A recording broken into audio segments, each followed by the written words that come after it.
Welcome to Uncommon Knowledge. I'm Peter Robinson. The late Milton Friedman, one of the greatest economists of the 20th century, said of our guest today that, quote, he understands economics in all its subtlety, close quote.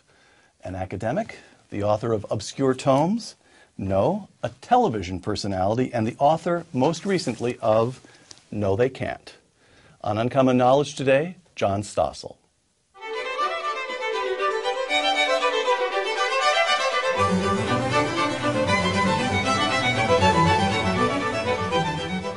Welcome to Uncommon Knowledge. I'm Peter Robinson. Be sure to join us on our website at hoover.org/UK or on Facebook at facebook.com/UNCKnowledge, facebook.com/UNCKnowledge. Joining us today, John Stossel, host of the Thursday primetime show on Fox Business, Stossel. Before joining Fox, Mr. Stossel, a graduate of Princeton, spent almost 3 decades at ABC. He has won 18 Emmys and published 2 bestsellers, Give Me a Break and Myths, Lies, and Downright Stupidity. Mr. Stossel's new book, No, They Can't, Why Government Fails But Individuals Succeed. John Stossel, welcome. Thank you. You brought a sign with you. I want to ask about the sign right away. Okay. Not every guest walks in with a sign, John. I'm a TV guy. I like props. I have this fantasy that the Tea Party will respond to this book. And the No They Can't title is in response to the hysteria last election of, yes, we can. Right. And we can, but we, to them, became government, and I would say, no, they can't. So my fantasy is that there'll be Tea Party people going to state capitals in Washington saying, no, they can't. Because they can't. Because they can't. No, they can't. Quote, the natural human instinct is to say, why doesn't the government do something? What government usually does is make the problem worse. Why don't we ever learn? Close quote. Right there, 3 sentences, right at the beginning of the book. You have the grounds there for at least one thesis in American political theory. First of all, why is it the natural human instinct to say the government, somebody ought to do something? I think because we grew up with mommy and daddy who run our lives. And then our ancestors grew up in clans of 50, 100, 200 people, where if you didn't listen to the clan leader, you were dead and didn't give birth to us. You had to harvest the fruit when he said it was time to harvest the fruit, and those who did live to give birth to us. So we're programmed to take orders from Washington. We want to. And also, we have lives. Life is complex. I can't get my brain around how you build a sewage treatment plant myself. My instinct is to say, let them do it. And Thomas Jefferson said it's the natural progress of things for government to grow. All right. You organize No, They Can't around several dozen very compelling summary statements. And every summary statement takes the form, what intuition tempts us to believe and what reality has taught me. So let's take a few right at the top here. No, they can't. Quote, what intuition tempts us to believe, when there's a problem, government should act. What reality taught me, individuals should act, not government. Close quote. Why a preference for individual action over collective action through the government? Just from what I've observed in 43 years of reporting. I mean, Milton Friedman got 2 things wrong. One was proposing withholding tax, which made people not feel he admitted taxes. He got that wrong, yes, right. And the other one was this blurb for my book that you read where he said, I understand economics in all its subtleties. That I was a psychology major. I don't understand. There's so much I don't understand about economics. But as a consumer reporter, and I stayed on the beat because I'm a stutterer and I didn't want to go out there and compete with Sam Donaldson and the other people screaming at press conferences, I stayed there and watched the market work. And I got some sense how people work things out. And often for profit, people do amazingly clever and successful things out of self-interest. Well, government mucks it up, and it would happen again and again. As a consumer reporter, I would call for government to fix this. And, you know, they would pass all these rules. It would make things cost more, but it wouldn't make it better. And they couldn't even get rid of the obvious fraud, the burn fat while you sleep pills and the breast enlargers. They're still selling that stuff. So all the regulation didn't do any good. But quietly, the private sector performs miracles. Mm-hmm. No, they can't. Once again, what intuition tempts us to believe, someone needs to plan, and the central planners know best. What reality taught me, no one knows enough to plan a society. John, you quote Friedrich Hayek, a pal of Milton Friedman, while we're talking about Milton Friedman. And Hayek, this observation that there's too little information to plan centrally. Hayek's writing when the Soviets are trying to come up with 5-year plans and so forth. But he's writing in the middle of the 20th century. Now we have so much more information, all kinds of data rolling into Washington wave after wave. So surely you'd have to grant, for example, with regard to Obamacare, that even if the government can't plan the health economy in detail, surely it has enough information now about costs and procedures to give it at least overall direction. No, I can't agree to that. And even if it did, it doesn't know what you or I are going to do next or going to want next. It can't know. I mean, you may want every ounce of health care, and you may choose to spend your last penny on health care. I'm someone who would rather take risks and have a shorter life, and government can't know it for everybody. Hayek also said, the curious task of economics is to teach man how little he knows about what he imagines he can design. And that's right on. Still right on. It's my job to convince Bill O'Reilly now. Good luck. Good luck. One more from No They Can't that I think is especially important as we head into the campaign season, presidential campaign season. Again, what intuition tempts us to believe, the important thing is to have heroic leaders. What reality taught me, real heroes don't control other people's lives. Right. I'm suspicious of the student council presidents who want to run other people's lives. You're of just the right generation to have been moved by John Kennedy's inaugural address. You don't like the heroic mode in American politics? I was moved by that. Hell, I'm a sucker. I was moved by Lyndon Johnson's Great Society and how he was going to cure poverty. You have low standards. But I watched them work, and I was gung-ho, calling for more regulation. I watched it fail. I'm not as smart as you, or maybe some of you. It took me 15 years to figure out that wasn't working. All right. Segment 2, the education of John Stossel. You attended Princeton in the late 1960s. This is at the height of the hippie movement. The anti-war movement is well underway. You majored in psychology, and your hero, you admit all this, amazingly enough, your hero was Ralph Nader. If you were called upon to give an account of yourself as a college student, what defense would you offer? What was in your head that was admirable to have been in the head of an 18 and 19 and 20-year-old at Princeton University in the late 60s, liberal that you were? Well, I also have to admit that I wasn't paying all that much attention. I was interested in poker and meeting women and trying to get good grades with the least amount of work. But Nader had gone to Princeton, and I never intended to become a TV reporter, but I fell into this job where I was doing research and then became a consumer reporter. And Ralph Nader was the guy who started all that. He caught GM, and GM had him followed. It wasn't hard to see who the bad guys were there. The big company had this investigative activist followed by private detectives.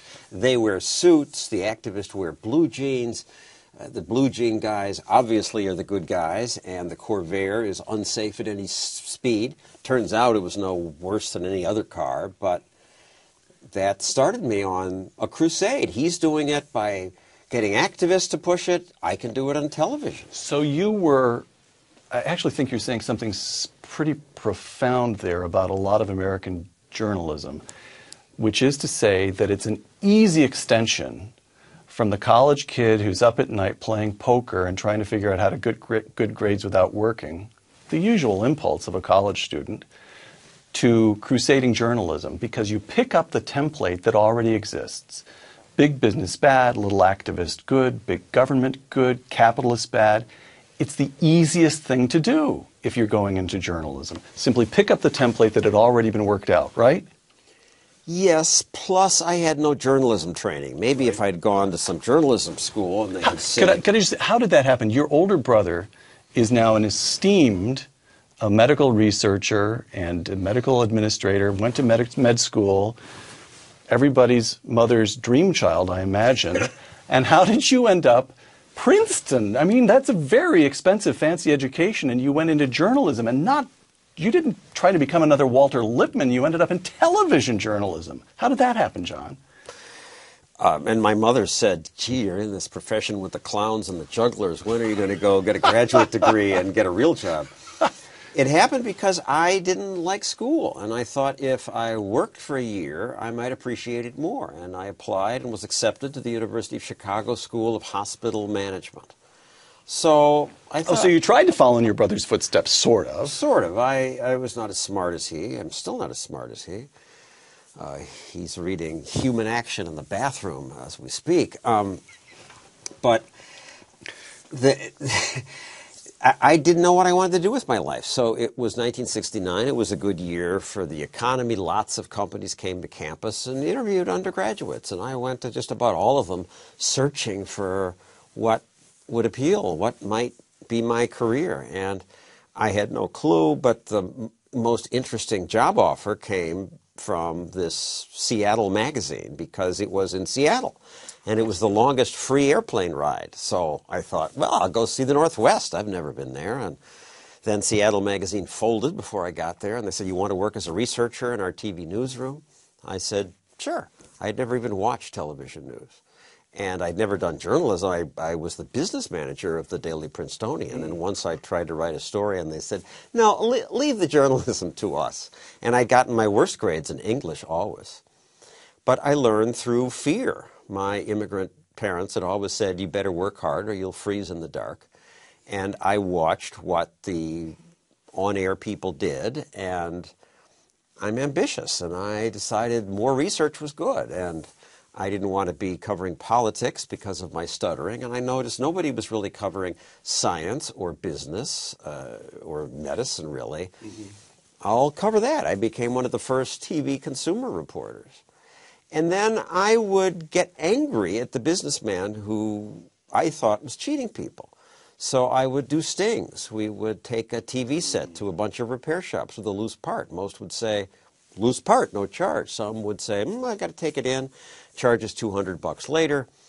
And, no journalism school taught that. I just did it because I thought it was good television. And maybe it's not good journalism because I was a crusading journalist and the pompous reporters of the time did not approve of that kind of thing. But that is what won me my Emmy. You had a very big career. You start in local television in Seattle. You go to a local station in New York, which of course is where you go when you're being noticed. And then you got picked up at ABC while still very, very young. Good Morning America, then 2020, the big prestigious show at ABC. And before long, you're a co-anchor of 2020. All a very big deal. And as you move upward in this career, you're moving to the right politically. How come? I was mugged by reality. I won the Emmys, criticizing business, calling for regulation. The same story about the TV repair shops. The politicians would call after and say, that was great television. We're going to fix that. We're going to pass a law. And young John Stossel was so flattered. All of these important people are paying attention to me. And they created a Department of Consumer Affairs because of that. And I was so happy. But then I would do this thing again a year later. And the results were the same. Most people were honest. Some would cheat. And I went, so what's the department doing? And I'd go there, and there were a bunch of dreary desks and people filling out forms. And now they were licensing all repair shops. And that sounds good. We like licensing. We license drivers. We license dogs. Right. It makes people feel safe. But they weren't improving the quality. What was going on? So I saw that it made everything cost more. And now if you wanted to run a repair shop, you had to hire a lawyer just to understand the rules. If you were an immigrant, maybe you couldn't do it. You had to go underground, or you didn't do it at all. And it didn't make it better. And I saw it again and again. They weren't stopping the consumer fraud. Then I thought, aha, the trial lawyers will do it because they have real clout. I can just tell people. Right. They can make them pay and compensate the victim. I'd refer people to trial lawyers, because consumers now were calling me and saying, this person ripped me off and so forth. How am I going to solve this? Government? No. Trial lawyers. Then people would call and say, my lawyer ripped me off. So I looked at the conservative press. I looked at National Review. And they seemed at the time to be wanting to police the bedroom and police the world. And that didn't appeal to me either. I had grown up in the New York Times. They no longer made sense. National Review didn't fully make sense to me. I discovered Reason magazine, the libertarian magazine. And that was an epiphany. It was, oh my goodness, these people really get it. And they understand it better than I. And they're talking about Locke and John Stuart Mill. I read them in college, but I didn't connect these dots. And then I realized there was another truth out there. And I read a little more, and I became a born-again free marketer. 28 years at ABC, and one of the summary statements in No They Can't is as follows. What intuition tempts us to believe, big business runs the media, so the media support big business. What reality taught me, the media hate business. Close quote. The kind of people who go into journalism don't like capitalism. And people at universities don't like capitalism. I'm trying to figure out what this is about. At first I thought, well, it's because the college professor, his slightly stupider roommate, went into business and makes more than he does, so he's envious. Resentful, right. And the wealth disparity makes people uncomfortable. It's a byproduct of freedom. If you have a free market, some people are going to get absurdly rich and others don't have that. But then I thought about the kings and queens of old Europe. And they have vastly more wealth than the average person, yet they weren't hated, they were revered. But people hated the bourgeoisie. They gave them that nasty name. They hated the very people. This is a Thomas Sowell insight. They hated the very people who sold them the things they needed to make their lives better. So I'm trying to think, what's that about? And there's all this hatred of me at the same time, because I live in Manhattan. Somebody came up to me in the street and said, you John Stossel? Yes. I hope you die soon. And at first I thought it was because they considered... By the way, you write that Peter Jennings, when you passed in the hallway, Peter Jennings would avert his eyes. And more dramatically, he would go. Oh, really? Because I was an embarrassment to ABC News, because I was not objective. So do they hate me because I'm a conservative? And where I live, that's like being a child molester. It's the worst thing you can be. But I'm a libertarian. I'm a lousy conservative. I think homosexuality is just fine, and drugs should be legal, and gambling and sex work between consenting adults. So I would thought the liberals would like me, but they're so angry because I'm a consumer reporter defending laissez-faire capitalism. And why are they so threatened by that? And I think it's because intuitively you think of business as a zero-sum game, or liberals do. So if Bill Gates got a lot of money, we must have less. If somebody makes a profit, I have less. That's why they hated the bourgeoisie. They don't understand that business is win-win. Segment 3, the economy, the government, and us. No, they can't. What intuition tempts us to believe, government can get the economy moving again. What reality taught me, government does not spend money better than individuals do. Close quote. Explain that. The economy is not like an orchestra that needs a conductor to start or a car that needs jump starting. An economy is people with needs. And if you leave them alone, they will do amazing, wonderful things to achieve those needs. I mean, we take them for granted. We take it for granted that a supermarket has 30,000 products, and they're all cheap, and it's well lit, and it's open 24/7, and they rarely poison us. People do stuff if we don't get in the way. And the Keynesians in the administration were saying, we can spend money better than the private sector can. We have to start it, and this multiplier effect, which is just nonsense. The government can create jobs. They created jobs building pyramids, but think how much wealthier the Egyptians would have been had they been free to pursue their own interests. John, the financial crisis of 2008, former Fed Chairman Alan Greenspan testifying before Congress.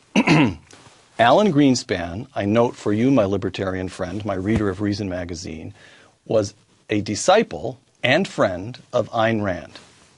As libertarian as they come. Alan Greenspan.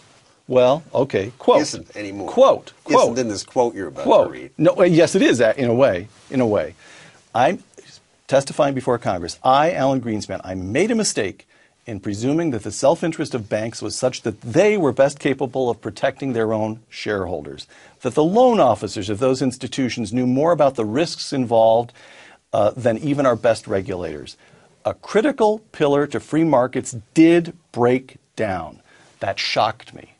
I still do not fully understand why it happened." Close quote. If Alan Greenspan says that the financial crisis of 2008 was a market failure, who is John Stossel to gainsay him?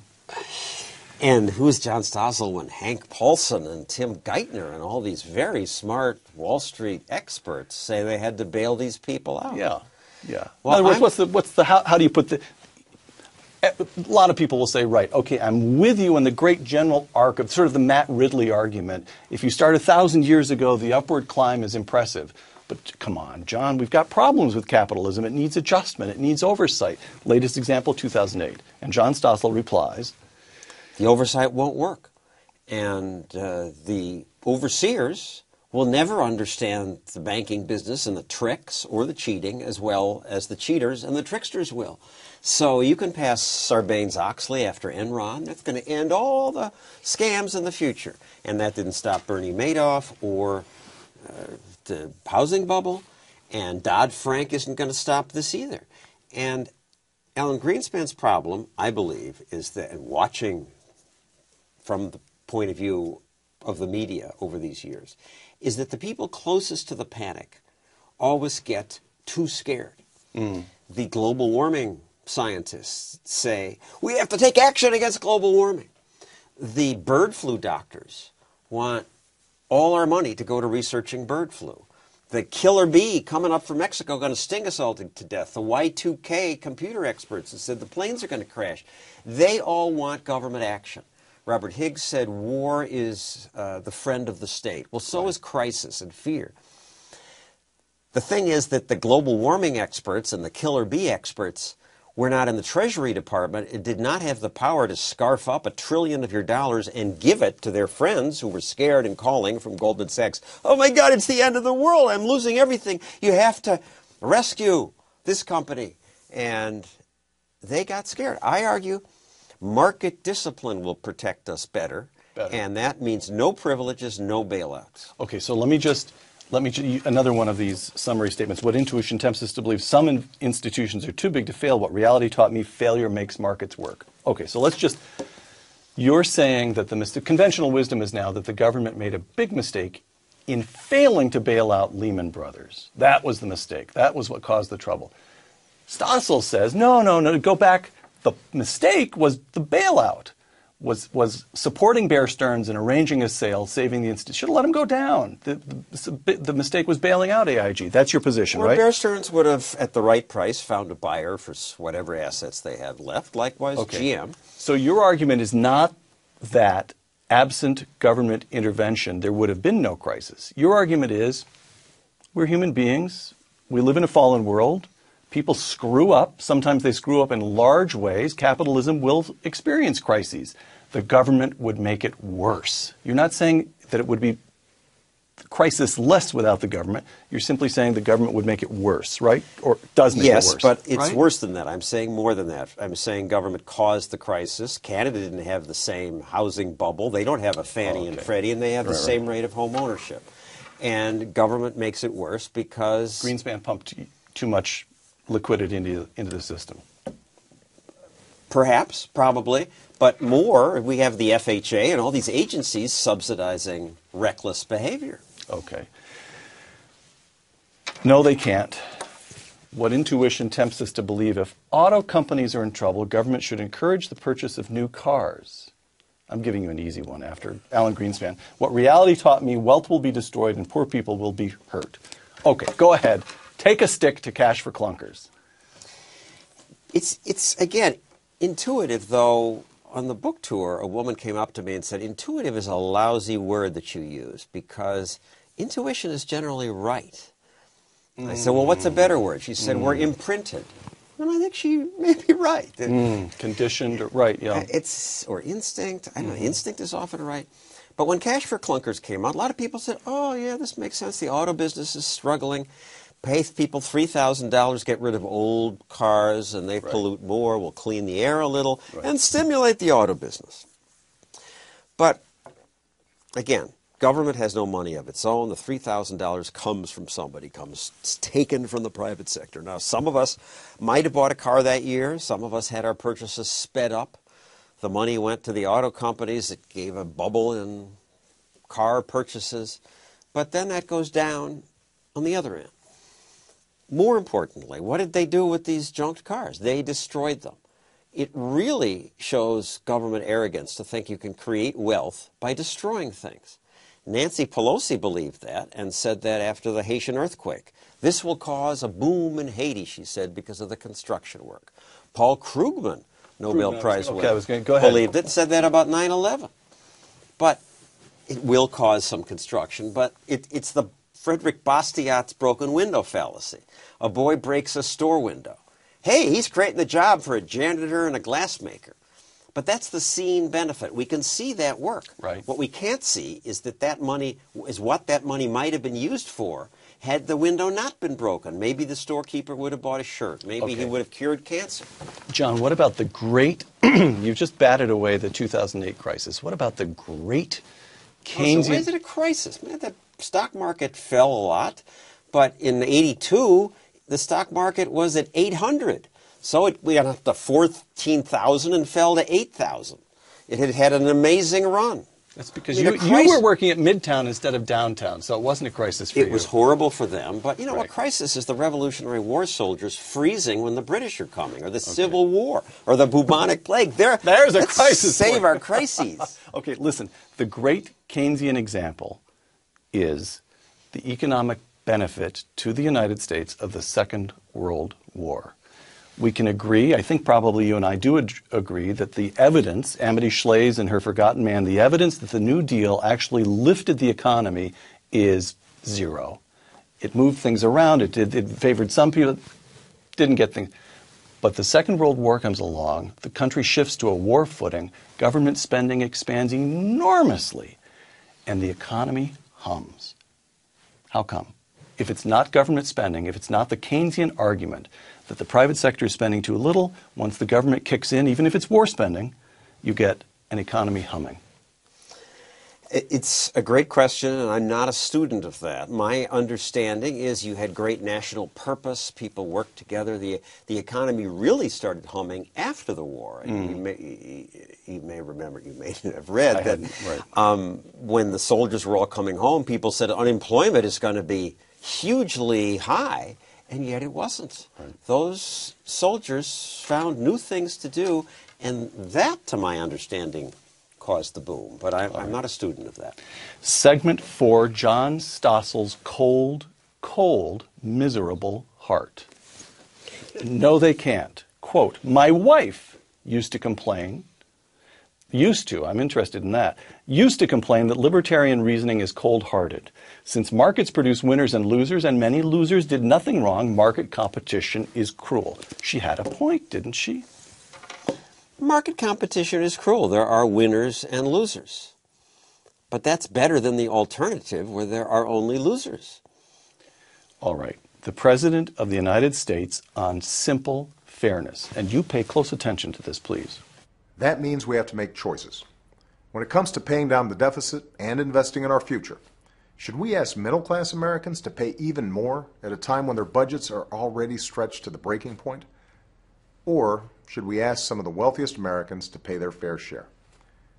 That's the choice. The Buffett rule. The Buffett rule. Rich people should be asked to pay at least the same proportion of their income as middle-class people. Transparently fair, right? It sure feels fair, and I think it's a good political selling point. It's a much harder point to say they're not going to pay it no matter what, because the rich people are going to hire accountant and lawyer tricksters to escape it or move out of the jurisdiction. Or worse, they're going to do less, and some of them are the golden geese who provide opportunity for poor people. My response to, and these are much tougher things to say in simple politics. It's a tough battle. Obama is very clever. But I say to him, give me a break. You and Bush doubled spending. Under Clinton, we spent $2 trillion. Now we're approaching $4 trillion. It's the spending, stupid. Don't talk to me about taxes. And Milton Friedman was right. He says the tax levels are not what count.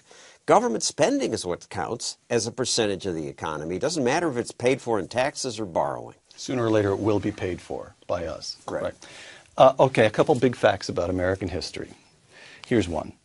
Ronald Reagan, broadly speaking, cut taxes and rolled back regulations, and the economy boomed. And then Bill Clinton resists the left in his own party, essentially ratifying, he raises taxes a little bit, but he's essentially ratifying the Reagan program of relatively low tax regime, relatively limited regulation, and the economy continues to boom. So we get, in some modest way at least, the John Stossel program 25 years ago, and we get 25 years of economic growth as a result. And now we have Barack Obama saying Obamacare is a good thing, extending government control over 1/6 of the economy, and by the way, we need higher taxes. Democracy just doesn't work.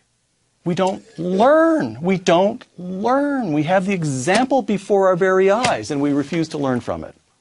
Cheer me up. No, I'm not going to argue with you. It's upsetting to me. Thomas Jefferson said the natural progress of things. Government grows, liberty yields. So, against that lamentable fact, which distresses both of us, you have the rise of the Tea Party. You have this will surely be your third bestseller, to the chagrin of the New York Times, which will rue the print it has, the ink it has to use to print it on the bestseller list.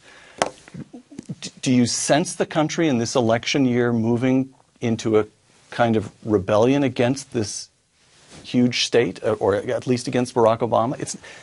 That's not the case, though, is it? It's a close call, is it?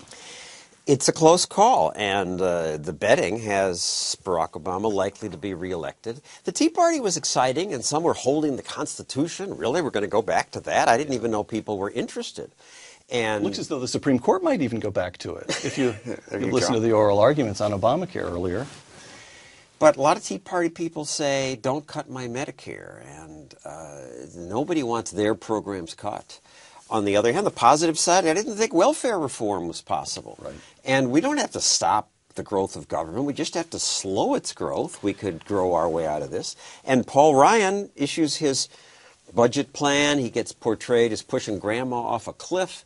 And in 7 months since he did that, the country's changed. Now he says, my plan was too timid. I'm ready to do a little more. So there's some movement. Right. Okay. Here's another big fact about American history. From the New Deal on, federal welfare spending has increased in real terms every year. Even during the Reagan years, they shrink the growth rate, but there's no actual cut in welfare spending. It just keeps growing. And Milton Friedman told us why. Milton Friedman and James Buchanan and others have told us why. It's built into the structure. You talk here about intuition. What's built into us? There's something that's built into the structure of the government.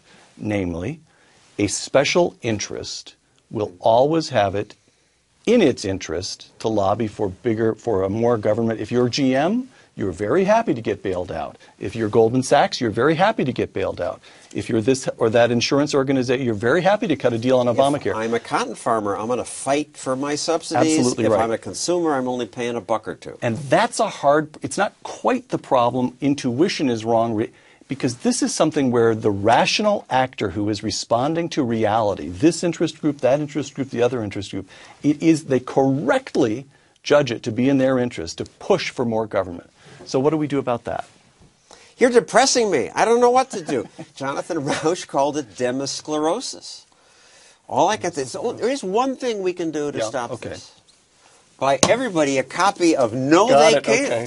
Get me on the bestseller list with Rachel Maddow, and then the book gets discounted, and these ideas get out. Okay, so here's one more. This is the question. It's still a question. I don't know I mean, we've moved to the portion of the program where we're asking questions where I really don't suspect that I know the answer. I really just want to hear what you have to say.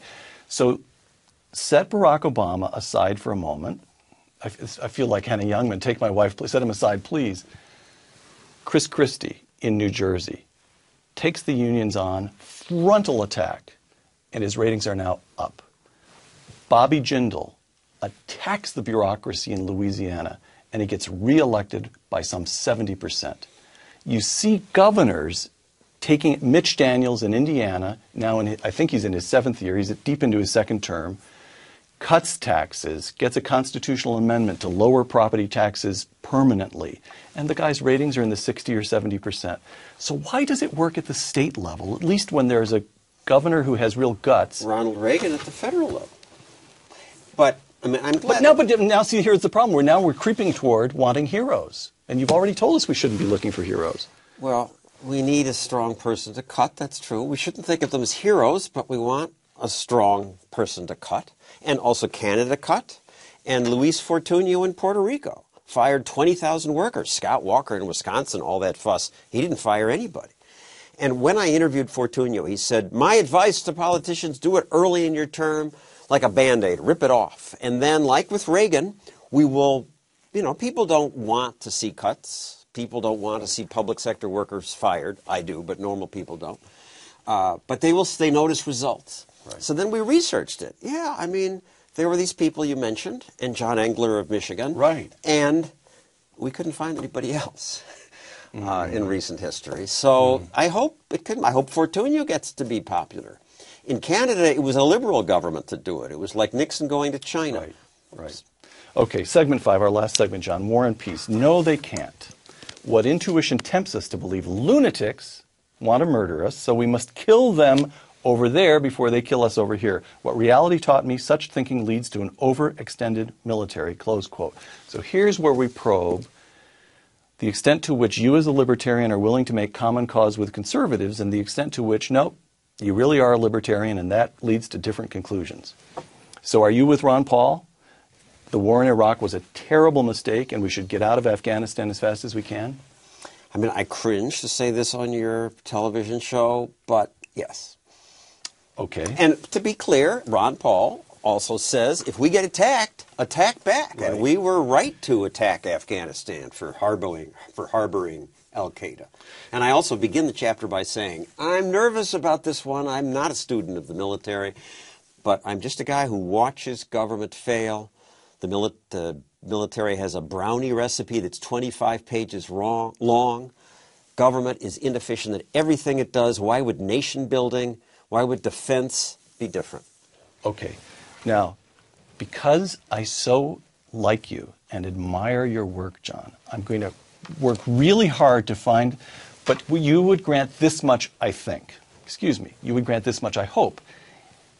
Even our joint hero, Milton Friedman, would say that defense is one of the few legitimate duties of the federal government. Absolutely. Okay. We need a strong So isn't military. it the case, I'm just hoping that we can agree on a kind of little tiny piece of intellectual framework here. Isn't it the case that whereas when it comes to domestic spending, if you're not sure of the right amount to spend, you should for sure err on the side of spending less. Defense is different. If you're not sure of the right amount to spend, you ought to spend more. Don't you think? Sure. Okay. But we need to reevaluate the mission. I mean, it's an automatic pilot, the same amount every year, Army, Navy, Air Force, just about. 30,000 troops in South Korea, they're freeloading off of us. 30,000 in Japan, 50,000 in Germany. Still, right. Why? Yeah, okay. The current political scene. I have to note, by the way, that in No They Can't, you're as rough on Republicans as you are on Democrats. And you note that under George W. Bush, the Republicans engaged in the biggest increase in discretionary domestic spending since Lyndon Johnson and the Great Society. And he hired 9,000 new regulators. Did he? I didn't. Okay. So, the current scene. During oral arguments earlier this spring on the constitutionality of Obamacare, Supreme Court Justice Anthony Kennedy made the following observation. When the federal government tells the citizen he must purchase insurance or face penalties, then, quote, that changes the relationship of the federal government to the individual in a very fundamental way, close quote. You'd agree? Yeah. Okay. So, how much of a problem is it that Mitt Romney enacted an individual mandate in Massachusetts and was willing for the state government to do what Justice Kennedy said the federal government could not do without altering the relationship with the citizen fundamentally. It's a problem for him. It is a defense, the defense he uses, that we've got 50 states. Don't we have 50 laboratories of democracy? You're comfortable with that? Well, no. I think the mandate is a problem.